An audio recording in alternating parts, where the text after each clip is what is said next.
जय श्री कृष्णा। राधे राधे। आप सभी को आंवला नवमी की हार्दिक शुभकामनाएं। पौराणिक मान्यता के अनुसार सबसे पहले आंवला नवमी के दिन मां लक्ष्मी जी ने आंवले के वृक्ष की पूजा की थी और उसी वृक्ष के नीचे भगवान विष्णु और भगवान शिव को भोजन कराया था।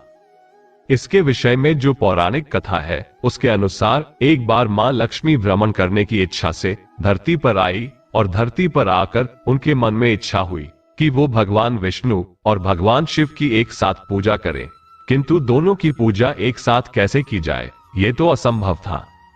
अब वे यही सोच रही थी, तभी उनके मन में विचार आया कि भगवान शिव को बेल बहुत प्रिय है और भगवान विष्णु को तुलसी जी और आंवले में इन दोनों के ही गुण उपस्थित है, अर्थात कि ये दोनों को ही प्रिय है। और ऐसा विचार कर उन्होंने आंवले के वृक्ष को भगवान विष्णु और भगवान शिव का प्रतीक मानकर उसकी पूजा की थी।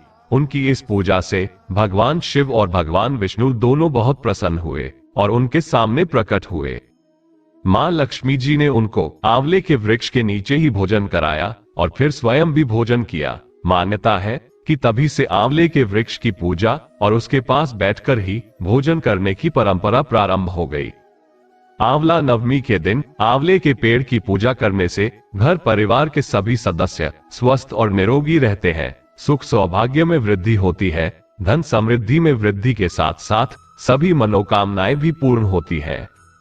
आंवला नवमी का व्रत विशेषकर महिलाओं द्वारा संतान प्राप्ति की कामना से किया जाता है, लेकिन कोई भी कुंवारी कन्या या कोई भी मनुष्य आंवला नवमी की पूजा कर सकता है। मान्यता है भगवान विष्णु, भगवान शिव और देवी लक्ष्मी जी का आशीर्वाद पाने के लिए आंवला नवमी के दिन आंवले के वृक्ष की पूजा विधि विधान से करनी चाहिए। आज की वीडियो में मैं आपको सुनाऊंगा आंवला नवमी के दिन सुनी जाने वाली 3 पौराणिक कथाएं। इनमें से पहली कथा के अनुसार प्राचीन समय में एक बहुत ही दानवीर राजा हुआ करता था। उसका नाम आंवलिया था और उसका नियम था कि वो हर दिन सोने के 1 मन आंवले लोगों को दान करने के बाद ही भोजन ग्रहण किया करता था। राजा के द्वारा इतना सोना दान करने से राजा के पुत्र और पुत्रवधू दोनों बड़े परेशान रहने लगे। एक दिन राजा की पुत्रवधू ने अपने पति से कहा, यदि इसी प्रकार महाराज स्वर्ण दान करते रहे तो सारा राजकोष तो खाली हो जाएगा, फिर हम लोगों का क्या होगा। राजकुमार को अपनी पत्नी की बात बिल्कुल सही लगी और अपनी पत्नी की बातों में आकर उसने अपने पिता की राजगद्दी पर कब्जा करके उन्हें राज्य से निकाल दिया। राज्य से निकाले जाने के बाद राजा और रानी चलते चलते एक वन में जा पहुंचे। उस दिन स्वर्ण दान न कर पाने के कारण राजा ने भोजन भी नहीं किया। उसकी ऐसे निष्ठा और प्रतिबद्धता देखकर भगवान ने राजा को स्वप्न में दर्शन देकर कहा, हे राजन, जहां पर तुम रुके हुए हो वहीं पास में ही आंवले का एक वृक्ष है। इससे तुम्हें हर दिन स्वर्ण के आंवले प्राप्त होंगे, जिससे तुम पहले की भांति दान पुण्य कर सकोगे। जब राजा की आंख खुली तो उसने अपने सामने सोने के आंवलों का पेड़ देखा। ये देखकर वो बड़ा प्रसन्न हो गया। अब उसने पहले की भांति हर दिन 1 मन सोने के आंवले का दान करना प्रारंभ कर दिया और फिर कुछ समय बाद उस राजा ने जंगल में ही महल बनाकर रहना प्रारंभ कर दिया। धीरे धीरे वहां पर उसने बहुत सुंदर नगर भी बसा लिया। उधर राजा के पुत्र ने जिस राज्य पर कब्जा किया वो राज्य उससे जाता रहा और उसकी हालत बहुत बदतर होती चली गई। धीरे धीरे वह एक भिखारी बन गया। भिखारी बनने के बाद जब उसके पास खाने पीने का कोई सामान बाकी नहीं रहा तो वो इधर उधर जाकर भिक्षा में जो कुछ मिलता उसे खाकर ही अपना गुजारा करता रहा। भटकते भटकते वह अपने पिता के नगर में ही पहुंच गया। राजा रानी ने अपने पुत्र और पुत्रवधू को पहचान लिया और उनको ऐसी अवस्था में देखकर उन्हें बहुत दुख हुआ। जब राजा के पुत्र ने अपने पिता का वैभव देखा तो देखता ही रह गया। उसने अपने माता पिता से क्षमा मांग ली। तब राजा रानी ने भी अपने पुत्र और बहू को क्षमा कर दिया। इसके बाद वे सभी बड़े सुख से रहने लगे। कहा जाता है कि आंवला नवमी के दिन आंवले का दान करने से बहुत पुण्य मिलता है। जीवन में फिर कभी दरिद्रता नहीं देखनी पड़ती। आइए अब सुनते हैं आंवला नवमी की दूसरी कथा। प्राचीन समय में काशी नाम की नगरी में एक वैश्य अपनी पत्नी के साथ रहता था। वैश्य बहुत ही धार्मिक और सदाचारी था, किंतु उस वैश्य की कोई भी संतान नहीं थी। इस कारण से वह और उसकी पत्नी बहुत दुखी रहते थे।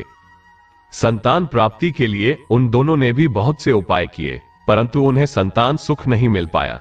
फिर एक दिन किसी ने उन्हें बताया कि अगर तुम संतान प्राप्ति की कामना से भैरव बाबा को किसी बालक की बलि चढ़ा दोगे तो तुम्हें संतान अवश्य प्राप्त होगी। धर्मात्मा वैश्य ने जब ये सुना तो उसने साफ इनकार कर दिया कि मैं किसी बालक की बलि नहीं दे सकता, किंतु उसकी पत्नी ने सुनकर मन ही मन ऐसा करने की ठान ली। वैश्य ने अपनी पत्नी को बहुत समझाया, किंतु उसकी पत्नी सुनने को तैयार ही नहीं थी और एक दिन अवसर पाकर उसने भैरव जी के नाम से एक बालक की बलि चढ़ा दी। फिर एक बालक की हत्या करने के कारण वह पाप की भागीदार बन गई और देखते ही देखते उसके पूरे शरीर में कोढ़ हो गया। वैश्य की पत्नी ने सारी बात अपने पति को बताई तो उसने भी उसे त्याग दिया। वैश्य ने अपनी पत्नी से कहा, ब्रह्म हत्या, गौ हत्या और बालक हत्या बहुत ही बड़े और अक्षम्य अपराध है। अब तुम्हें इसके लिए प्रायश्चित करना होगा और इसके लिए गंगा नदी के तट पर जाकर तपस्या करनी होगी। वैश्य की पत्नी ने ठीक वैसा ही किया। वहां जाकर उसने गंगा जी में स्नान किया और आंवला नवमी के दिन आंवले के वृक्ष की पूजा की। इस व्रत के प्रभाव से वह जल्दी ही रोग मुक्त हो गई और फिर बाद में उसके पति ने भी उसे स्वीकार कर लिया। भगवान की कृपा से जल्द ही उन्हें संतान सुख भी प्राप्त हो गया। मान्यता है कि आंवला नवमी के दिन सुनी गई कथाओं का पुण्य तभी प्राप्त होता है जब आप भगवान गणेश जी की कहानी भी आज के दिन सुनते हैं। और भगवान गणेश जी की कहानी के अनुसार बहुत समय पहले की बात है, एक बार एक बालक गणेश जी से मिलने की इच्छा लेकर अपने घर से निकल पड़ा। उसने अपने घर वालों से कह दिया कि अब मैं गणेश भगवान के दर्शन करके ही घर वापस आऊंगा। इस प्रकार चलते चलते वो बालक एक घने जंगल में पहुंच गया। उस जंगल में भी बिना डरे बिना रुके वो बालक सिर्फ गणेश भगवान से मिलने की इच्छा मन में लिए आगे ही बढ़ता रहा। उस बालक की भक्ति और दृढ़ता देखकर गणेश जी उस पर प्रसन्न हो गए और एक ब्राह्मण का वेश बनाकर उसके सामने प्रकट हो गए। ब्राह्मण का रूप धारण किए गणेश भगवान जी ने उस बालक से पूछा, अरे बालक, तू इस घने जंगल में किसको खोज रहा है? तब उस बालक ने कहा, मुझे गणेश जी से मिलना है और मैं उन्हीं को खोज रहा हूं। तब ब्राह्मण का रूप धारण किए हुए गणेश जी ने उस बालक से कहा, मैं ही हूं विनायक गणेश, मांगो क्या मांगना है, किंतु जो भी मांगो एक बार में ही मांग लेना। अब गणेश जी की बात सुनकर उस बालक ने कहा, पहले तो उसने गणेश जी को प्रणाम किया और फिर कहने लगा, पिता की आमदनी से रखे हाथी की सवारी करूं, मुट्ठी से परोसे दाल चावल, खेत खलिहान, जरी के कपड़े, हीरे मोती के गहने और सुंदर सी पत्नी। अब भगवान गणेश जी समझ गए कि ये बालक बहुत चालाक है, किंतु वे उस पर बहुत प्रसन्न थे और उसे मनचाहा सब कुछ दे दिया। इस प्रकार सच्चे मन से जो भी भक्त आंवला नवमी के दिन भगवान गणेश और आंवला नवमी की कथाएं सुनता है, उनके घर में कभी किसी सुख की कोई कमी नहीं रहती। उम्मीद करता हूँ आज की ये वीडियो आपको पसंद आई होगी। वीडियो अगर अच्छी लगी हो तो लाइक जरूर कीजिएगा। चैनल को सब्सक्राइब करना मत भूलना। मिलते हैं अगली वीडियो में एक नई जानकारी के साथ। तब तक के लिए राम राम जी।